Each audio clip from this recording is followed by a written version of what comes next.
Hello everyone, welcome to Nerd On at PowerMorphicon 2018. My name's Tom and I'm joined here by... Wait, your site's called Nerd On? Nerd On. So is it like, so I have a question, is it like Nerd On like Nerd On? So we've Or is it like Nerd On, like continue nerding? Both. There are many, like I can have a raging Nerd On, I can say like Rock On, Nerd On. When we talked about it, I am a big comic book fan, so like Human Torch, when he says Flame On, Nerd On, same thing, but also, in the sense of, as always, Nerd On, so it's kind of like keep calm and carry on. Everything is, as always, Nerd On. That makes more sense than Nerdist. I mean, you don't know how many times we've been like, oh, you guys are here. It's like, do you know who we are? Because we're not them, but we'll be happy to. Nerdist never made any sense to me. Like it felt like very like almost elitist. Like but like in a way that like boxed wine can be elitist. Very much so. The wine snobs. Wow. They like literally like I'm doing a deal with them. Like I should not have said that out loud, but you can run that. I don't give a fuck. But yeah, I wasn't trying to diss them. No. It's just like I never understood the lingo. Yeah, when we were talking about the names, we were like maybe nerd-ish. It's like I don't know. We're nerdy, not nerd-ish. So, but yeah, Nerd On. Yeah. That said, I think Geek and Sundry is wonderful. Yeah, I love them. I watch them all the time. Yeah. But we are joined by. Although, like, here's the thing about Sundry. I never get it because it kind of feels like Geek and Laundry. Yeah, I guess that. It feels kind of like Geek and Laundry. No, I know it's not that. It's just kind of like from a. It makes me think of like dried fruits. Yeah. Right. Sundries. Yeah. Something. Sundries. Wait, is that it? Okay? So Sundries is a thing. Sundries is a thing. Yeah. Sundries is a thing. Sundries is definitely a thing. Interesting. So I did not see again. I just had no idea. No worries. I had no idea. But yeah, Geek and Sundry. I never got it. Yeah, I honestly. But it feels very like. It feels nice. Yeah. It feels nice. It feels full. Right. Complete. No I'm worries. sorry, I keep cutting you off. You're totally fine. Yeah, Addy. I mean, that's why we're here to have you. Sorry. So everyone at home is going to enjoy that. But yeah, so Addy, why we're here at PowerMorphicon. Do you mind telling us a little It's bit? crazy that like I'm even here at PowerMorphicon, right? No, not at all. Really? No. Why would it be crazy? know. I mean, for me specifically, it was funny because, when we got an email talking about like, we'd be able to talk to you, it's like, oh, the showrunner of Castlevania. It's like, and then we looked it up. It's like, he also did the Bootleg universe, which had the great, short film that a lot of people were talking about. Power Ranger fans kind of like came out of the woodwork and like, I loved it. Or, we had other people saying like, it was such a good dark, version I didn't of understand. it. I didn't realize they were Power Ranger fans when I made that short. You thought it was like all the fandom was over? I lived in a world where no one watched Power Rangers, so I was kind of watching it in isolation, right? I'm not from America, but I lived here for 2 years in the early mid '90s, so that's where I was absorbing some of this pop culture. But I had no idea that people even watched Power Rangers. This was just kind of how I saw the show as a 7-year-old. Okay. And so it just kind of, and I feel like what you did, as a 7-year-old watching it, then you kind of just took the natural step of like how it would be for an adult to be watching it or something. Yeah. So, I loved it. I think it was really cool because it, from fan to, creator, it really felt like someone was taking a serious look into like how we can, adapt the source material into something that could be really expanded upon the landscape. So. Dude, thank you. Fuck yeah. No, it was, what was the best thing? So I dropped this thing and like, it wasn't designed for a casual audience, right? Because there was literally references in it that you would only understand had you watched season 1 and season 2, right? 100%. There was like literally dialogue in there that had no establishing shots, right? So it was like we didn't explain who the Green Ranger was. Nothing was explained, right? It was literally made for a very niche audience in my mind of people who watched this obscure TV show that only I loved. Only you. That only I loved in my mind. And then all of a sudden, like, the fact that like that many people liked it and they were like, this is, I'm like, oh my God, this is what it feels like to not be alone. That's like what went on in my head. Yeah. To reach out to a community. I mean, and you've also done that really well with Dirty Laundry. We actually on Nerd On has had a podcast episode purely on that short film. And I'll tell you this right now, when, Josh, the president of our company, we were both there, ground level watching on YouTube when it came out. We were saying like, man, I wish Tom Jane had come back as the Punisher. And then this came out and we absolutely loved it. So, I mean, like, there's no doubt with any part of our bodies that when you take charge of a character or something that means a lot to people who've watched, or played or interacted with something that you're a part of, that you do it really, really well. Dope. So, Sweet. Yeah, I want to be like the Tom Ford of brands. Like fandom, like nerd culture. But I mean, Tom Ford also has made great films too. So, I mean, like Tom Ford, like clothes. You know what I mean? Yeah, I know. Like if your clothes suck, your clothing brand's whack. Like you dropped some shoes that did not work and it ruined your brand. You call in Tom Ford, and Tom Ford fixes that shit. Yeah, I mean, you're already. I feel like you're already there. To me, Really? to be honest. Sweet. I mean, we're kind of also talking about Castlevania season 2 coming out. I've watched season 1 and I love it. Dude, that was another thing. It was really nuts. Like, it was supposed to be a super niche show, right? Like after Power Rangers, Power / Rangers came out, the unauthorized version of the Bootleg Power Rangers universe. Bootleg universe, exactly. I was actually like going to leave Hollywood. This was one of the final things that I wanted to do, and I was like, I'm gonna make this, then I'm gonna leave. And to the point where I'd literally had some infrastructure set up, I shut it all down. And then Netflix reached out to me on Twitter, Wow. and then I like went to a meeting at Netflix, like some like executives who were super cool. They weren't like normal Hollywood executives, They weren't right? suits or anything. Yeah, they weren't suits. That was the thing, because I like don't like suits. I feel like suits have led to the destruction of humanity, in a lot of ways. And man, I'm like sitting there with these Netflix people, and they're like, "What do you want to do? Like, you can go make it. Like, All no of it. strings attached, right?" And I'm just like, "Are these people for real?" Well, I was like, "All right, well, Castlevania, but it has to be an anime." Yeah, and then the show came out, but it was supposed to be it was another thing. It was supposed to be a niche. It was supposed to be niche, Well, I mean, and then it ended up being like the second most streamed thing that they had that yeah, quarter. and Like that was crazy. And the viral marketing for it, where you have the console and you have the old tube TV, it was like it brought everyone back to that feeling. And that's, I think, what you really strike really well upon is that you are able to connect generations, and not even just like these are the '90s kids and the '80s kids or '70s. It's like it's just an entire generation of everyone's been affected by it. Appreciate that. I think that comes from me being an outsider too, because I'm not really from. I don't really belong anywhere, You may say you just don't identify with certain communities.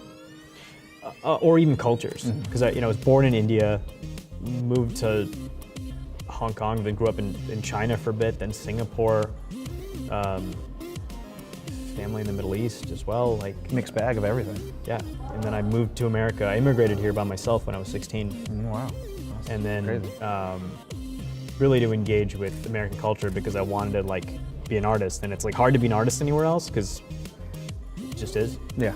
But then like 9/11 happened 2 days later after I moved here, so I became even more isolated. Wow. Yeah, That's a crazy story. Yeah. Fucking nuts, man. So It was like a rough time in my life.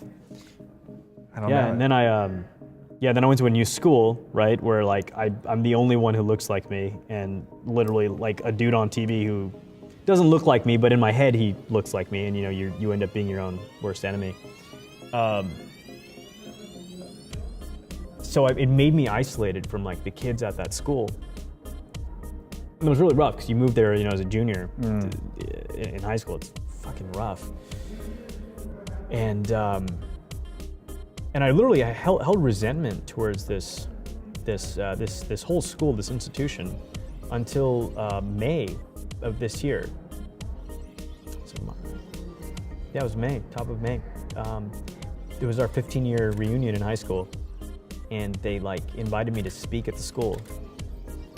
Wow. And I was like, That's a change, and right? at for a second there, I was like, is this like a prank? But no. But I went, and I realized, how crazy it is, because your life is basically a kaleidoscope of sounds and images, and then you construct a narrative around it. Yeah. And it's literally on you 110% of the time to construct this narrative around your life. And you are what you tell yourself, or who you tell yourself you are. Yeah. And really, like, I was viewing these experiences through this lens of negativity. And all I had to do was just view it through a different lens. They weren't really negative experiences. And by the way, I wasn't as isolated as I had felt. This has nothing to do with nerding on, by the way. I apologize. No, we're getting a real moment. But yeah. No, that's awesome. I mean, I think really kind of the experience that you have was just informed, really your craft of everything you've done, Yep. and also makes you a better creator for what you do.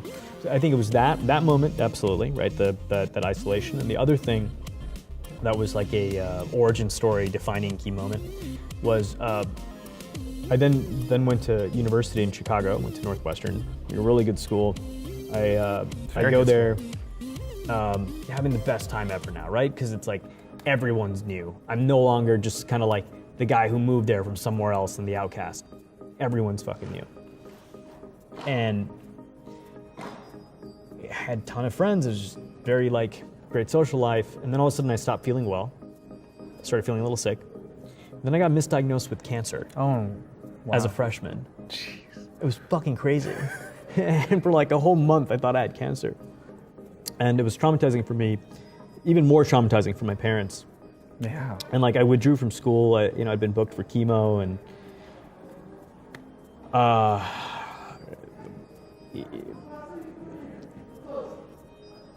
there was a machine called a PET scan machine, which is now more readily available. But back then, there was only a couple, and I was hooked up to this PET scan machine for a number of hours while they're pumping radioactive glucose into me to figure out at what angle to attack the tumor, right? Knowing that, hey, they're gonna crack open my chest plate very soon, I'm gonna go through all this shit. And then I come out and they're like, it's a miracle. Whatever you had, it's gone. And I'm like, and it didn't register. It literally didn't register. This whole thing, it didn't register to me. I was just like, what the fuck, man? Like, what did I go through? My parents were like distraught, like, they literally became even more religious after this. Next thing I know, it's almost like a smash cut back to Northwestern, but I was like a different person, right? I'd been through this like very traumatic incident, and all of a sudden I couldn't relate to people my age anymore. It was weird. Like, I didn't know how to hang out. I didn't know how to chill. I had like constant anxiety, constant sense of like needing to do stuff. Entire life kind of goes like right. unequal. And like my response was, every time I went to a party to like talk to people, it was like hard. It was like I didn't know what to say. Like every time I felt like people were having a great time or a good time or being like, yeah, man, I'd be like almost acting. You'd be forced, yeah. Playing the part of someone having a good time. But then I like started an ad agency when I was in school, and I felt like great. And I realized like, oh, the moment I'm creating something, it's awesome, because I felt like I was running out of time. It felt like, that midlife crisis people have. Yeah. I had it at 18. And that's why my 20s were like just a barrage of content coming out like every year. You know what I mean? Like, which I think, the most of the world thanks you for, because you gave them something that they didn't think that was possible. And I didn't realize any of this until very recently. All this. Now it's all catching up. Now it makes sense. I'm like, why was I doing that? Now the reflection happens. Okay, that makes sense. That makes sense. Okay. Yeah, you basically had like this massive existential this crisis. need to like create things constantly, or else, because I had like this imminent fear of like, not even fear of death. It was like almost like this. It's like I was almost like staring it in the face, It was kind of like this idea of like running time, and you're not going to be able to finish everything that you're working on. Yeah, that's exactly what it felt like. You know that question people ask people where they're like, what would you do if you only found out that you had a week left to live, right? Like I experienced that in my mind. So it's like I knew, and then like the week went by, and then I had another week, and I had another week, but I kept adding to the list. That's good. I mean, because it started off with like, I just want a DVD in Walmart, and then a good meal, and then it's like, wait.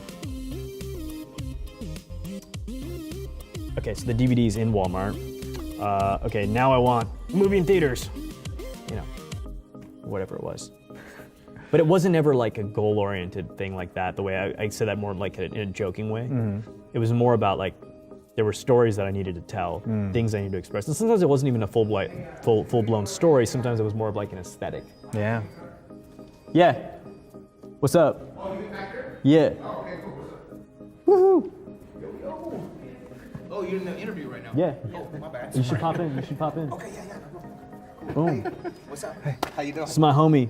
Hi, everybody. How are you? Steve, aka Richard. This is my cousin Jeff. How you doing? Pleasure, man. So, what? Am I jumping in over here? You can. Okay. Yeah.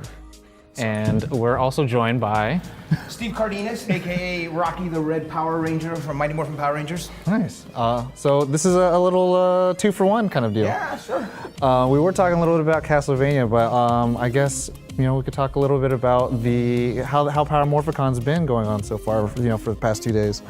Well, this one's been great. This is definitely probably the biggest one for sure. But we've been doing PowerMorphicon since 2007. Oh. So And it's every 2 years. It's every 2 years, yeah. So the first one I ever did, that was the first convention I ever did, was PowerMorphicon. I got invited. They were like, hey, come to the Hilton downtown LA, and check it out. So it was a lot of fun because I had nothing to do with Power Rangers for like 10 years after I left the show. And I went to this hotel and there was like 800 people waiting in the lobby. And as soon as I walked through the lobby, they just all started applauding. And I was like, wow, man. People are still into Power Rangers, man. It's so crazy. That's a beautiful moment. Yeah, it was That's amazing. A beautiful moment, it was right? incredible. Because this is something from your past, from your childhood, really, that you'd like kind of left behind. Yeah, And exactly. then all of a sudden, it's like, you remember that? It's meaning I feel like professional wrestlers kind of go through a similar right. thing, right? Because it's heightened moments. It's like heightened moments that are forever etched in someone's mind. Yeah. That they just don't forget. And then it becomes almost like a subliminal language. Yeah. Right, where and I know why I'm into nerd culture, because it became a global language for me, right? Mm-hmm. Like someone may not. It's community. Yeah, totally. Like if I see someone with a Wolverine T-shirt back in the day, now fuck that, because Everybody. it's like the most commercialized, corporatized thing ever. But before it was like, yo, you like Wolverine? You know that? Right. That's dope. Are we friends now? Like I remember my parents being like super weirded out in Singapore once, because like there were these two kids on the subway and they were talking about like who would win in a fight, like they were talking about Archangel from X-Men. Yeah. And they like didn't know what they were talking about because they were like younger. And I was like, you do know that Angel had metal wings, right? And they were like, he did? Have you heard of the 4 Horsemen? And then I started like telling them X-Men stories. Right. And then I gave them my number. These kids are awesome. And then and then they called my house to hang out with me. And my parents were like, yeah, so where'd you meet these kids? I'm like, well, like in the subway. And they were like totally weirded out. They're like, what the fuck? Like, that's a completely irrelevant story, sort of, but it's relevant to the construct of like fandom exists as a secret language between people. Yeah, and I had never experienced that, until I had seen that, because when I was on the show, the only fans we'd ever meet were sometimes little kids would come to the set, or maybe some famous people would bring their kids to the set, and that, most of the kids were too shy to talk to us anyway. Dude, I used to like Now they're all lie. grown up I used to and they're lie like- to people. Yeah. I used to lie to people and be like, yeah, I went and hung out with some Power Rangers. Speaking of, how do you guys know each other? How do you guys meet? Well, actually, this is the first time we're actually meeting, but we talked on Twitter because when he made the bootleg, the Power Ranger, Power/Rangers, I loved it so much because he put my character in there as like one of the main characters in there. So I reached out, I was like, dude, I was just really appreciated and enjoyed that movie. Thank you so much. And he was like, dude, you defeated Ivan Ooze. You're Rocky the Red Ranger. And he was like more excited to meet me than I was to meet him. Yeah. And I was like, wow, this is cool, man. So then we've just been keeping in touch ever since, pretty much. And then I heard he was going to do he was going to be here, and he was like, let's do a panel together. So we're going to do a panel later tonight. Oh. Yeah. A little Q&A panel. So maybe some future collaborations in the Bootleg universe? I don't know, maybe. Yeah. Who knows? Totally. Do it, man. I'm Dude, open totally. to it for sure. That'd be amazing. That would, Totally. It would be awesome. They it's weird because I don't feel like, what's the point I'm really trying to make here? Like your generation of Power Rangers, you guys are like kind of like the gatekeepers of the franchise in a lot of ways, because it's like it wasn't really created by anybody. Right. It was like a stitched together amalgamation of a few different ideas put together, broadcasted on TV in a time period where there was no access to information, so people didn't know what they were watching. They were just taking it at face value, and that influenced them. Just consuming. Right. Now people can go back and historically go like, okay, what I was viewing wasn't actually what was being made, but I still have these memories of it. Yeah.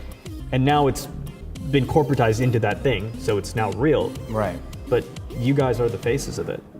Kind of like what you were talking about earlier with the hotel and the 800 people. Like it's found its resurgence. You know, like the kids who were watching you then are now growing up and being adults, and now actually can spend hundreds of dollars, to be here and meet you guys and be part of something that they grew up with, which has been amazing. Yeah, well, it's just like a perfect storm, I think, of like social media coming up at the right time that these young millennials are growing up and starting to get active in it and things like that. That combined with just pop culture in general, just surging like crazy. So all those things together have just kept it alive. I think it's the democratization of art that actually did this.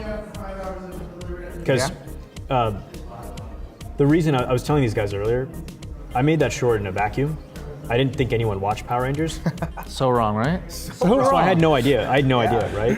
I was like, but that's crazy. It seems to me like you really had like your finger on the pulse of like, what was out there. Because, That's what I said. I mean, I thought it was.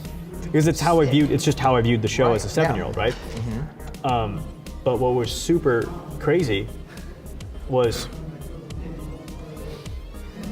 I feel like at the time Power Rangers came out, it was viewed as like lowbrow. It was almost something that was like made fun of. It was like mocked, well, it certainly right? was a joke in the industry. I mean, Right. It was hard to get a job. After Totally. You were on Power Rangers, like they wouldn't see me for an audition. The same thing with wrestling. Yeah. Right? World Wrestling Federation at the time, Stone Cold, like those guys killed it. It was like huge, right? Even World Championship Wrestling, like those guys are massive. Same thing. There's almost like this, and I'm kind of like happy like Hollywood kind of imploded and now it's being like rebuilt by the streaming platforms, because now it's like democratic. It's like, what do the people want to see? And it's like, before there was like a stranglehold on media, so it was like you as a Power Ranger were never going to be on the magazine, on People magazine, Sexiest Man Alive, which would then make you the lead of, I don't know, fucking Green Lantern or some shit, right? Like that was the process by which you got it. Like you weren't going to get cast in that movie that was going to get you that Oscar nomination. These doors closed for completely arbitrary reasons because the industry was built in a way that Very archaic system. In an archaic system that is being slowly like Weeded out now at this point. done. Yeah, because it's like, I said something out loud like a number of years ago, and people were like, dude, why the fuck did you say that? And now I'm gonna say it again. But I was like, half these guys that are like movie stars don't actually have an audience. You have an audience. Most movie stars don't have an audience. What they have is a marketing machine that in the 90s and 2000s was willing to like pump millions of dollars worldwide into like getting you to like know this person's name. That's not an audience. That's propaganda. Right. You're being forced on the people. You have an audience. People are actually showing up From all around the world, Yeah. It's waiting in line. pretty crazy. to see you. Buying Not the our Red shirts. Ranger. Not the Red Ranger. I love to it. see you, because there's multiple Red Rangers. That's the other thing. Yeah, that's true. Yeah, I mean, It was your interpretation. Like Rocky was so different to Jason, right. right? Like Jason had this like kind of almost this stoic thing going on. Yeah. Well, 'cause he was like the de facto leader, Sometimes, the good guys can never be, like we have to be sort of one-dimensional. But the bad guys are always, can be Anything over they the want. top. Exactly. You know what I mean? So, but it was fun. Like as it got later, like when I started doing Zeo and stuff like that, they gave my character a lot more to do. So that was a lot more fun. It gave my character more depth. But in the beginning, it was like I had no acting experience, so it was like they hired me for martial arts, and that was it. And so they had to teach me how to act. So it was all on the job training. So in the beginning, I was like, a few lines here and there, and then as time went on, it developed more. But it was still fun though, a lot of fun. That's awesome. Well, I know you guys met up today, so you guys can converse and talk about things in the panel. But if you guys don't mind, mention who you are to our audience, Sure. and then possibly tell about any new projects you guys have going on or anything you guys would like to plug. Sure, yeah. Go ahead, man. Addy, Shankar. Yeah, I don't really want to plug anything. Okay, sounds good. Okay. But if I had to plug something, it would be Castlevania Season 2, There you go. October 26th on Netflix. Nice. Pardon? Oh yeah, there's 8 episodes. Oh, and Bodied comes out November 2nd, too. Nice. Awesome. And for me right now, I think Steve Cardenas, Red Power Ranger. You can just follow me on my social media. I'm traveling a lot right now, touring with Comic-Cons, trying to meet as many fans as possible this year. going all over the world every weekend, different cities. So I'm always posting up on my Instagram. You can find it Steve Cardenas PR, and you can look up and see if I'm going to be in a city near you, so we can hang out and say what's up. It's awesome. Thank you guys. And as always, nerd on. Yeah, nerd on. Like not nerd off.